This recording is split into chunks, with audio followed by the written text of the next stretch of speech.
Hayyee ashama harka fuunee kabajamtootaa fi maamiltoota hordoftoota chaanalii YouTube Isaaq Ibraahim baga deebinee wal agarreen isiniin jedha. Har'as barumsa tokko isiniif qabadhee dhiyaadheeraa hanga xumura qophii kootti na waliin taana feera kooti. Barumsa har'a isiniif qabadhee dhiyaadhee akkamitti bilbila keenya orjinaalummaa akkasuma feekii yookiin kooppii ta'uusaa adda baafannaa kan jedhu isiniif qabadhee dhiyaadheeraa. Hanga xumura barnoota kootti na wajjin turaan afeeraa kooti. Namoonni chaanaalii koof haaraa taatan sabiskiraayib gochuu maatii keenya ta'a isiniin jedha.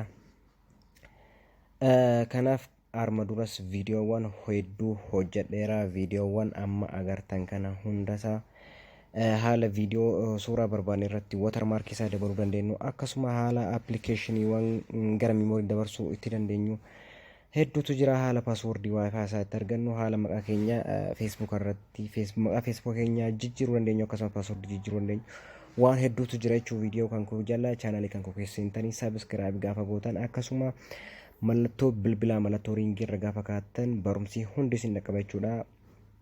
Kanaaf sabiskiraayib gochuun maatii keenya ta'a isiniin jedha. Amma kallattumaaniin gara barumsa har'aatti isin dabarsa.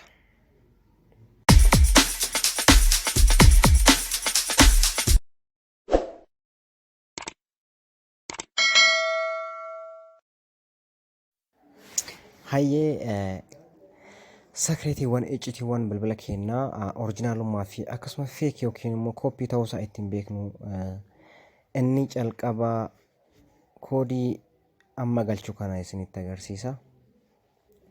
Koodii mallattoo riqichaa mallattoo urjii riqicha bifa kanaan galchina jechuudha.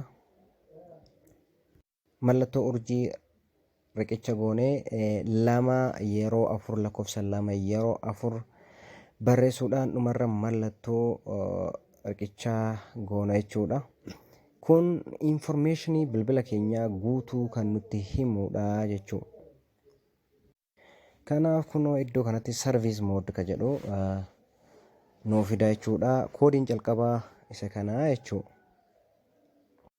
Sakreetii lammaffaa sakreetii sooftiweerii keessa bilbila keenyaa yookiin sooftiweerii isaa koodii ittiin beeknudha. Kunis mallattoo urjii riqicha tokko yeroo afur tuqnee achi booda mallattoo riqichaa tuqna jechuudha. Kunoo service mode ka jedhu ammas nuu fideera. Kunoo mallattoon iddoo kanatti kunoo lakkoofsi kee kunoo M10 samsingii M10 ta'uusaa sooftiweerii isaa naaf fidaa jechuudha. Bifa kanaan orjinaalummaa isaa beekuu danda'a jechuudha. Inni lammaffaa kana. Koodiin sadaffaan isa versionii bilbila keenyaa poon updater versionii isaa kan nutti agarsiisu jechuudha. Bilbilli keenya versionii isaa haarawaa moo kan turedha kan jedhu nutti agarsiisa. Kunis mallattoo urjii riqicha 1 2 3 4 jennee mallattoo riqichaa cuqasna. Kunoo nuu fidee jira jechuudha. Versionii isaa akkuma iddoo kanatti argitan kunoo version ka jedhu iddoo kan nuu fideera jechuudha. Kanaaf moodeelii isaa akkasuma versionii isaa nuu fideera jechuudha. Koodiin sadaffaan isa kana. Koodiin arfaffaan access menu bilbila keenyaa kan nutti agarsiisudha jechuudha. Kunis mallattoo urjii riqicha 0 akkasuma ammas urjii fi riqicha goona. Kunoo bifa kanaan nuu fida jechuudha. Akkuma agartan kunoo mallattoolee kanneen jijjiiree nuu fida. Giriinii jira. Orjinaalummaa isaa kana. Akkasumas kaameraa isaa wanti kaameraa bifa kanaan nuu fida. Baak kaameraan jira, sabkeen jira, ispiikariin jira, meegaa kaamiin jira.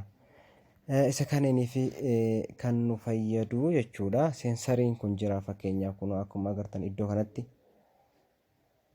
Kunoo giraafii kana waan tuqee fakkeenyaaf amma iddoo giraafii kana iddoo kana. Kunoo giraaficha bifa kanaan akkuma kunoo arsitti argartan kunoo iddoo kanatti bifa kanaan giraaficha naaf fida jechuudha. Cheekii gochuu dandeenya jechuudha bilbila keenya. koodii shanaffaan look back test ka jedhamu kan ittiin ilaalluudha jechuudha. Koodiin kunis mallattoo urjii, mallattoo riqichaa akkasuma duwwaa 283 ka jedhu itti yoo galchine jechuudha. Look back test bifa kanaan nuuf fida jechuudha. Bilbilli keenya gaafa mallattoo urjii riqichaa akkasuma duwwaa 283 gaafa itti galchinu look back test mallattoo kanaan nuuf fiduu qaba jechuudha. Achi booda nuti immoo stooppii jedhu kanarra kaahachuu qabaanna jechuudha. Koodii shanaffaan isa kana jechuudha. Koodii sakireetii icciitii baay'ee kan originaalummaa isaatti ilaallu jechuudha. Koodii jaffaan sarviis moodii bilbila keenyaa kan ittiin ilaallu jechuudha. Koodiin kunis mallattoo urjii, mallattoo riqichaa akkasuma 90 goonee mallattoo riqichaa gaafa goonu bifa kanaan sarviis moodii nuuf fida jechuudha. Kunoo waan 8 sarviis moodii 8 kun bilbila keenyarra jiraachuu qaba jechuudha. Originaalummaa isaa mirkaneessuuf jechuudha. Koodiin jaffaa isa kana jechuudha. Itti fayyadamuu qabna jechuudha. Koodiiwwan kana hunda yeroo bilbila bitannu haarawas ta'ee bilbila moofaa yeroo bitannu itti fayyadamuu qabaanna jechuudha. Koodiin torbaffaan USB setting ka ittiin ilaallu jechuudha. Bilbilli keenya fileeshii hojjetamoo hin hojjetu, OTGdhaan gaafa ol qabsiisnu hojjetamoo hin hojjetu, akkasumas riiboota eeramoo hin taane kan jedhu koodii ittiin beeknu. Koodiin kunis mallattoo urjii, mallattoo riqichaa duwwaa 8 achi booda mallattoo riqichaa gochuun kan beeknu jechuudha. Kunoo bilbilli kun asitti boot riiboot hin taane jechuudha. Kunoo boot hin taane riiboot haaraadha jechuun tuqamne jechuudha. Akkasuma kunoo MTP'n isaallee fi akkasuma mallattoo 3 eda'uu kan biraa qabu kana qabaachuu qaba jechuudha bilbilli keenya. Koodii kanaan USB setting isaa sirreeffachuu dandeenya. Haala kanaan isa kana nuuf fiduu qaba jechuudha yeroo keessa isaa ilaallu. Koodiiwwan torban kana irraanfachuu hin qabnu jechuudha. Koodiiwwan kun koodiiwwan murteessoo bilbila keenyaati. Keessafuu bilbila Samsungii fi akkasuma Infinixidhaaf baay'ee murteessoo kanneen ta'anidha jechuudha. Kanaaf koodii kanneen beeknee yeroo bilbila bitannu itti haa fayyadamnu isiniin jedha. Originaalummaa isaa immoo bilbila tokko kan beeknuun inni bira inni xumuraa kan ittiin beektan seetingii keessanii seentanii achi booda about phone ka jedhu bira dhaqxanii achi booda build number ka jedhu kun jira kunoo as bira slot 1 slot 2 ka jedhu kana inni kun yeroo kamuu slot 2 kan jedhu taanaan bilbilli keessan yeroo lammaffaatiif kan hojjetedha. Irra deebiin ka bahee jechuudha. Kanaafuu slootiin isaa tokko ta'uu qabaata jechuudha. Bifa kanaan itti fayyadamaa isiniin jedha.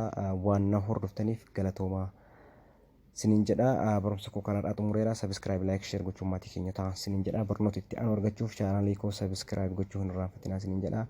Asirratti xumuraa. Assalamu alaikum warahmatullahi wabarakatuh.